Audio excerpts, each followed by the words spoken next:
Hey, Daryl here. This is my daily devotional.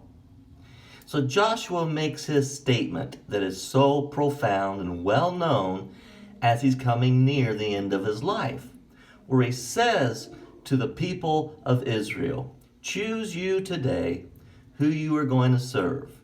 But as for me and my house, we're going to serve the Lord."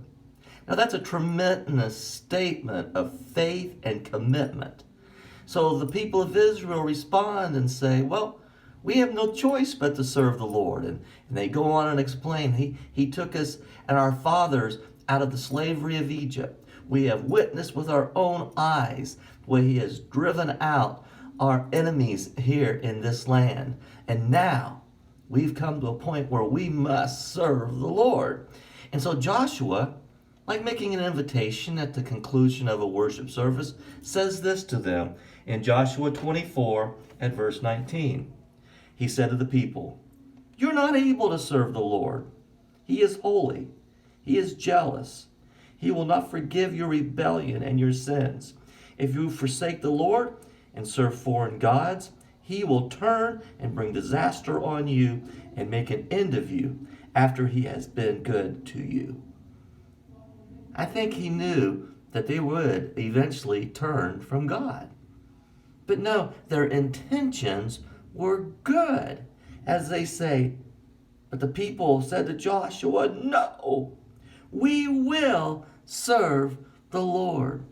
How many times on a Sunday morning, and you're worshiping the Lord, and you hear an inspirational message, and the scriptures speak volumes to you, and you leave thinking, I am going to serve the Lord.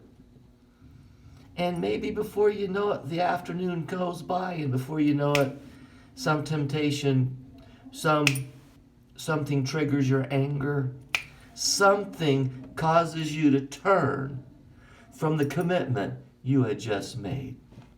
Well, it goes on here in chapter 24, verse 28, 29, it says, "After all this, Joshua, son of Nun, the servant of the Lord, died at the age of 110. Now I say to you, their intentions were good, because now we see another generation come. They weren't a part of this commitment. They didn't hear this proclamation from the mouth of Joshua when he said, serve who you're going to serve today, but I'm going to serve the Lord.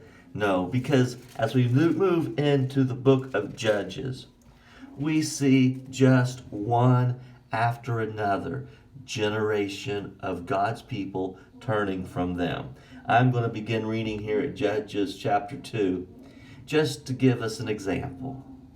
After the whole generation had been gathered to their fathers, another generation grew up who knew neither the Lord nor what he had done for Israel. Then the Israelites did evil in the eyes of the Lord and served the Baals.